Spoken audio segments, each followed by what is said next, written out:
Good morning, everybody. Thank you very much for being with us. This is a big day in many ways, many ways.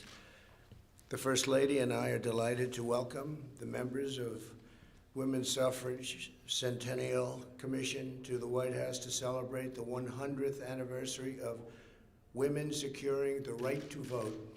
That's something. I want to thank the commission members who have worked tirelessly for 3 years to tell the very powerful story of America's suffrage and America's suffrage movement. I'd like to introduce the women that have done such an incredible job for a long period of time. Jovita Carranza, SBA Administrator. Jovita. Hello, Jovita. She's the biggest banker in the world right now. Even though it says small business, it's a big business, right? Kay Cole James, President of the Heritage Foundation. Great job, thank you very much. Anna Lehman, Executive Director of Women's Suffrage Centennial Commission. Thank you very much, good, great job. Oh, you're gonna be so happy in a little while because we're giving you a very special treat that you don't know about. Even you don't know about it, you know everything, you people. Cleta Mitchell, attorney, former member of the Oklahoma House of Representatives, a great attorney, I might add. Yes. Beyond an attorney, a great attorney, okay? I know that for a fact. Thank you, Cleta, very much. Marjorie Dannenfelser, president of the Susan B. Anthony List. You are going to be so happy in about 7 minutes, you won't even believe it. Karen Hill, CEO of the Harriet Tubman National Historic Park. Congratulations, great job you do. Penny Nance, president of the Concerned Women of America.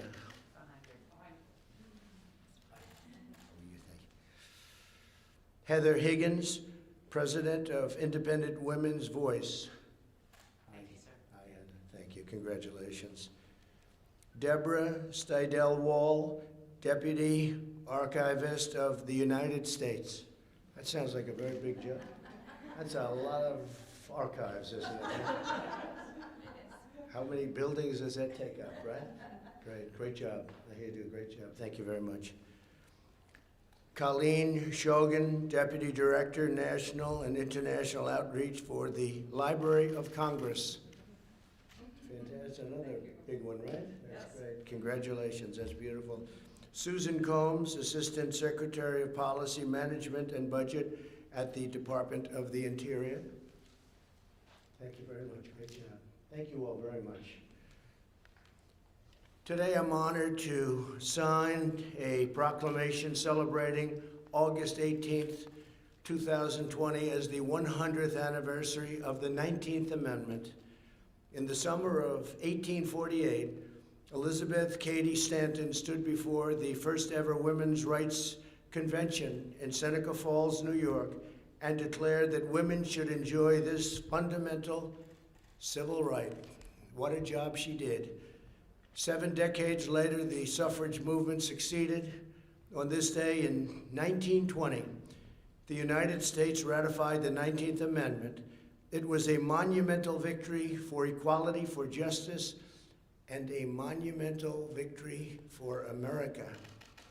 Today, a record-breaking 131 women are serving in Congress. Nearly 70 million women vote in elections. 56% of our nation's college students are women. More than 11 million women own successful businesses. In other words, women dominate the United States. I think we can say that very strongly. Before the China virus set in, it struck our nation. Women had gained 4.3 million jobs, a record.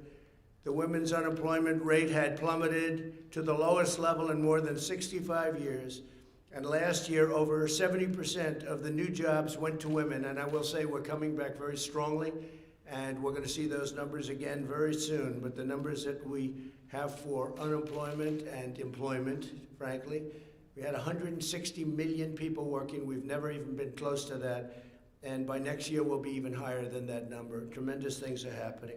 as we fight to deliver a better future for all women and for all Americans, we remember the wonderful victory 1 century ago.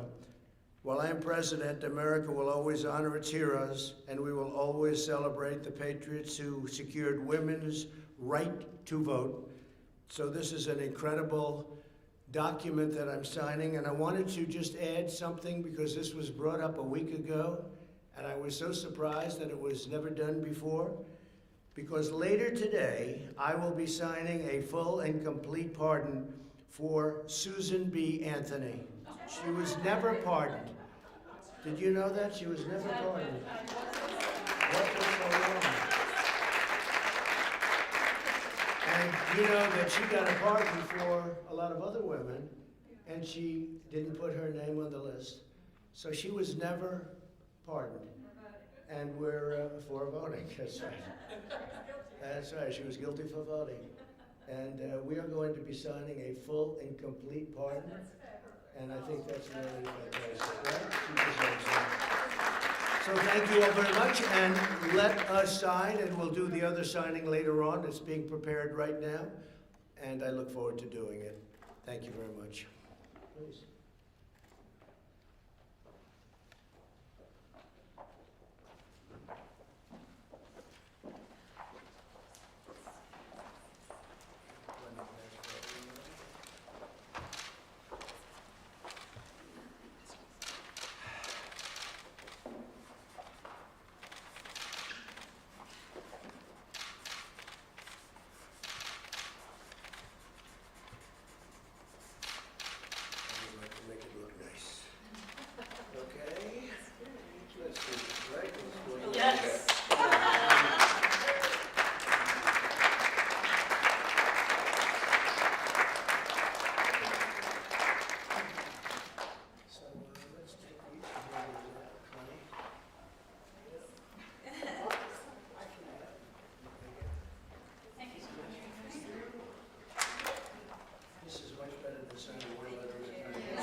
To ask any questions of the commission. They've done a fantastic job.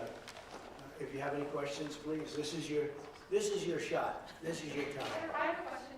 Mr. Trump, Mr. President, you spoke about the suburban housewife and what you described as her support for you. I'm wondering if you can tell me what you think. What is a suburban housewife? And does the suburban housewife support the president?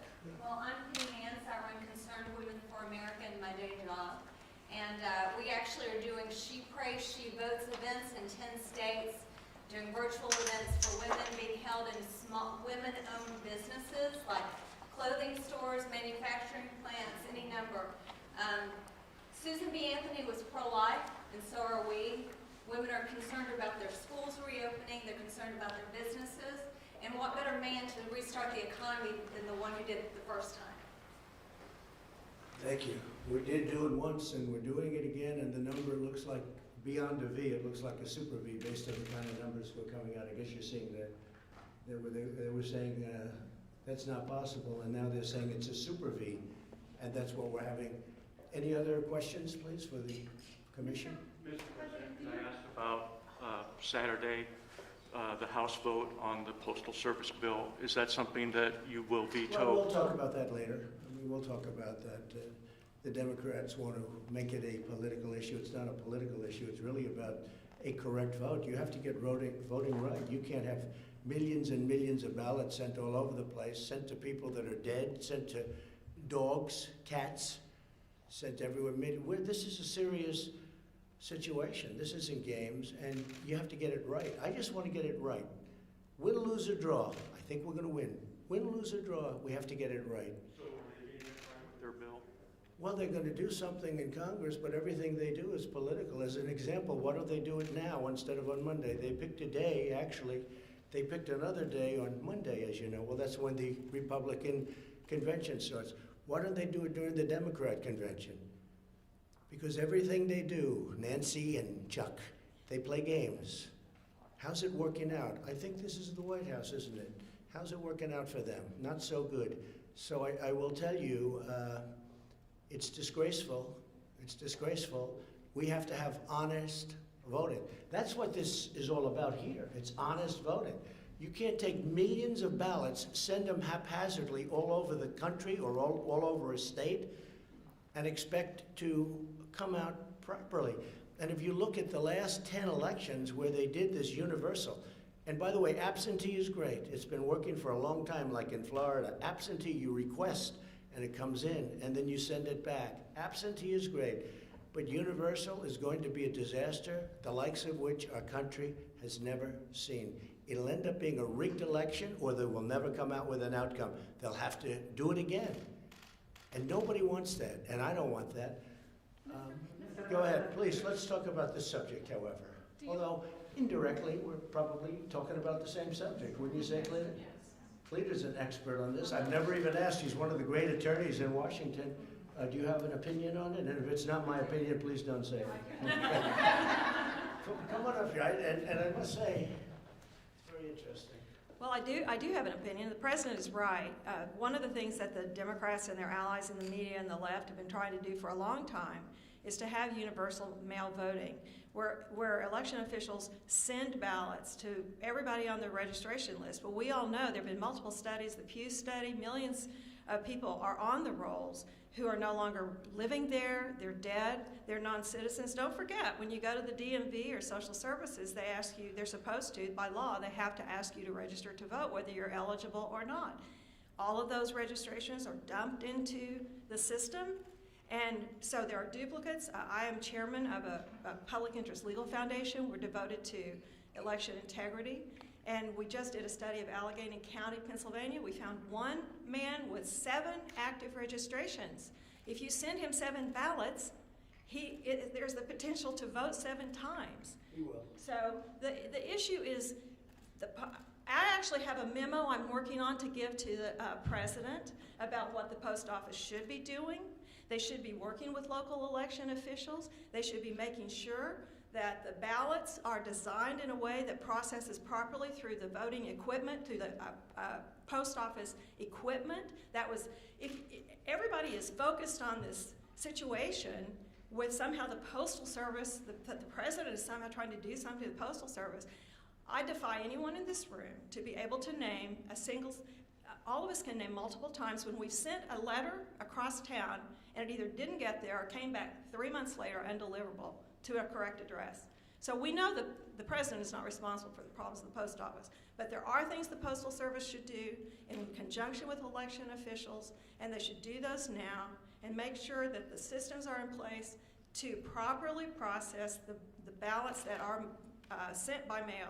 But the problem is that we are facing hundreds of lawsuits that have been filed by the Democrats and leftist organizations to force states to not have polling places.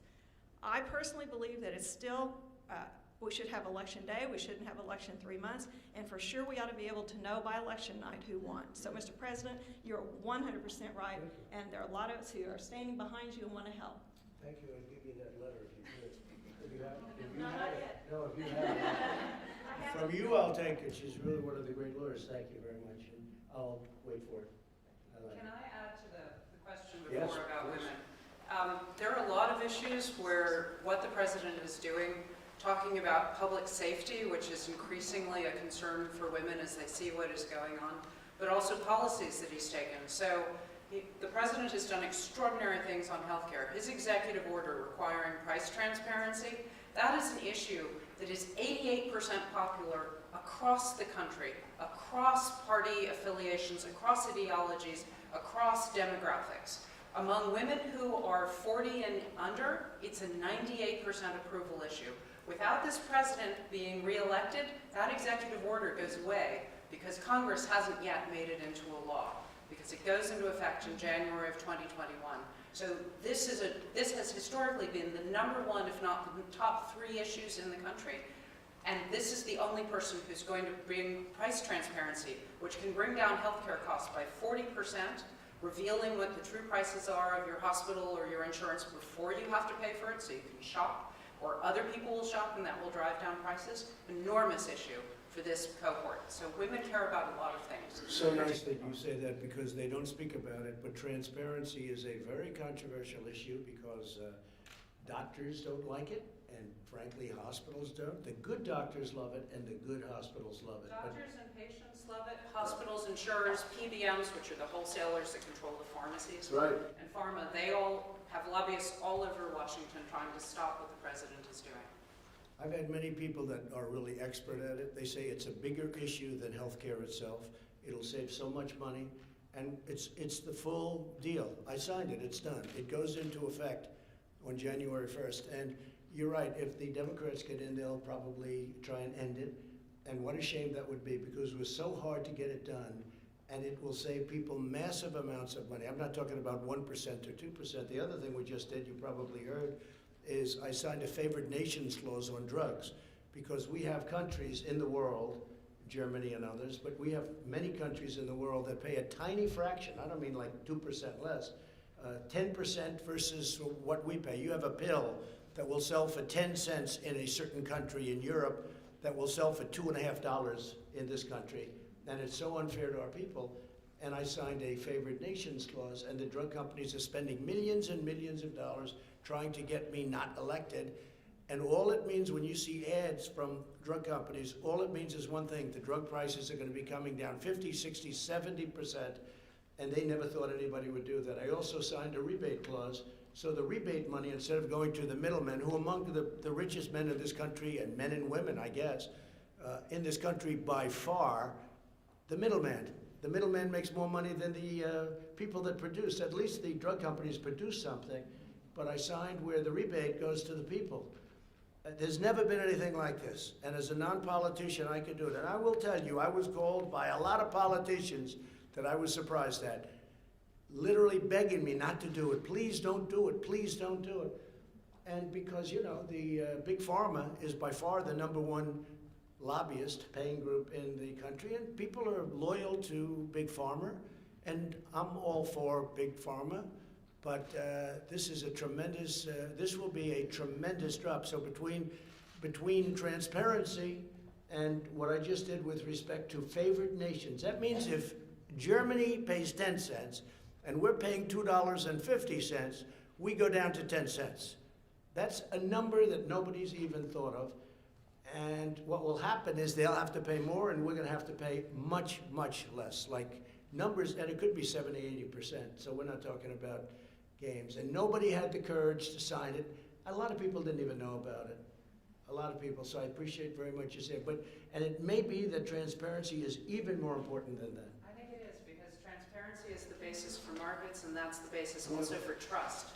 Right now, you don't have the right to know what something costs before you buy it. If airlines followed the same model as hospitals and insurers do, you wouldn't know the price of your airline ticket until after you landed, because they don't know how full the flight's going to be. They don't know how much gas they're going to have, fuel they're going to have to spend. So, but every other business manages to do their average pricing.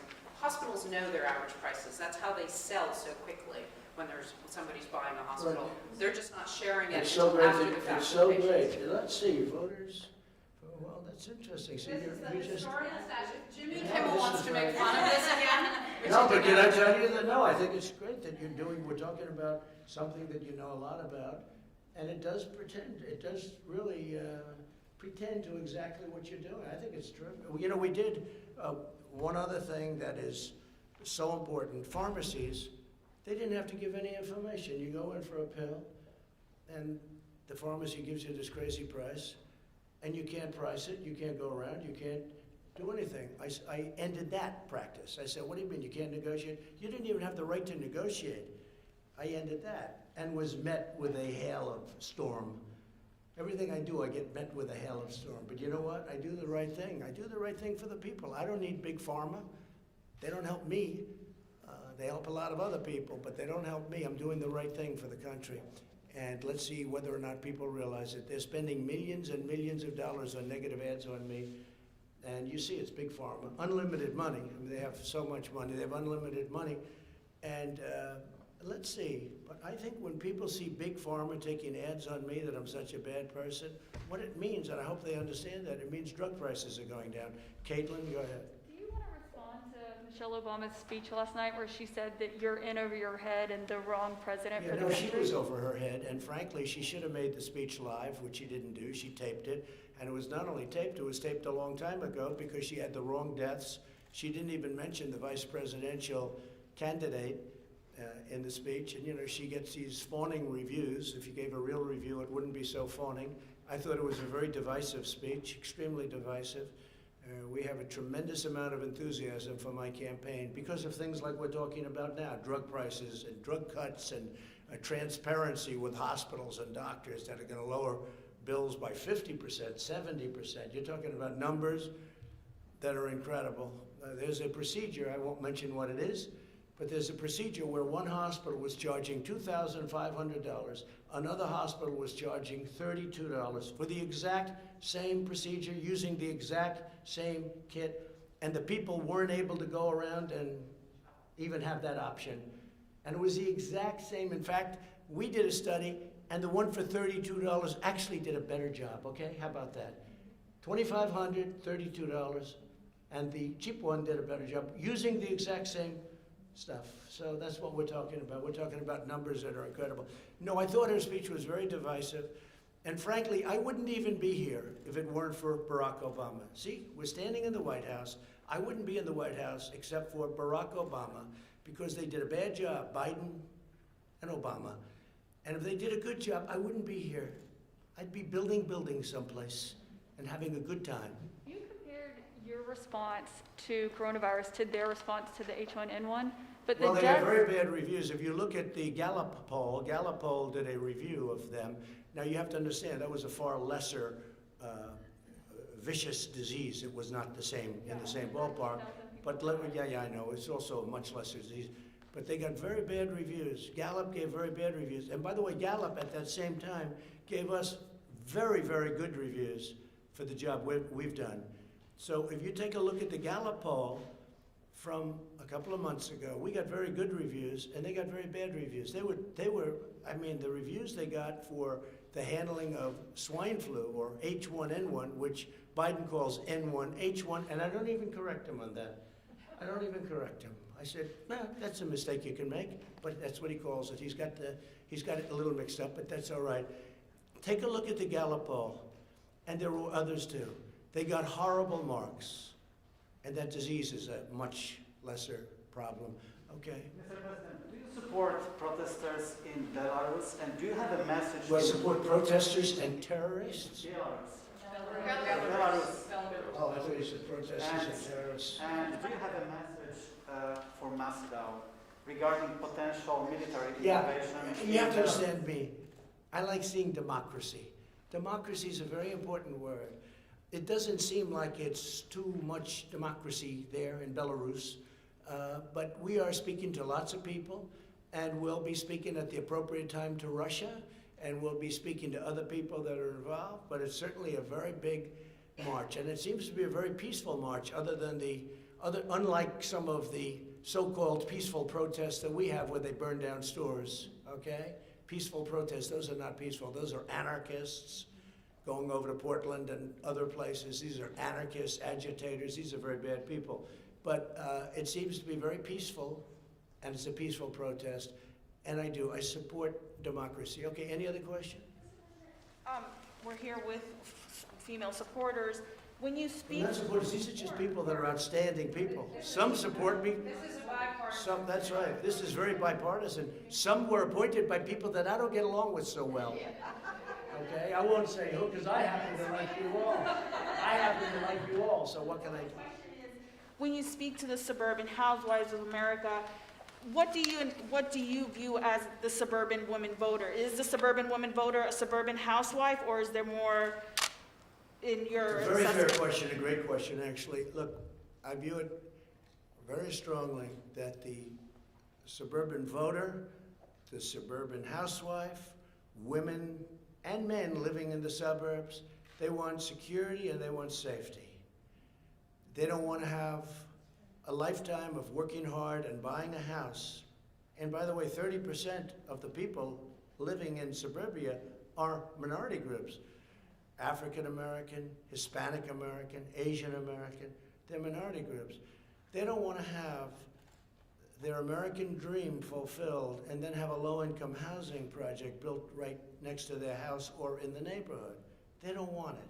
That's not part of the deal. And I terminated that. And I think that the suburban housewife, as you say, and I think that women and men living in the suburbs who fulfill their American dream, or at least got a big part of it, they now live in a safe, beautiful area. They don't want to have people coming in and forcing low-income housing down their throats. And you know what? People can say I'm a bad person for doing that, or they can say I'm a good person.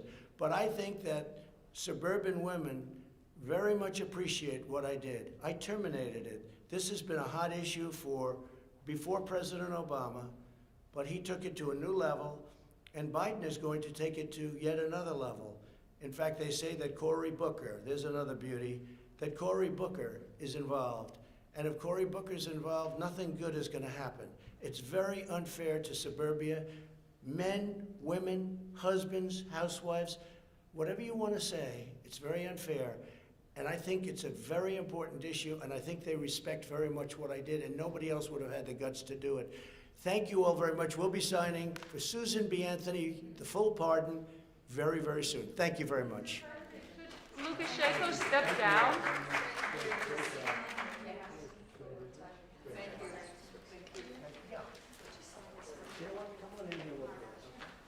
Thank you very much, everybody. See you in a little while. Thank you, Mr. President.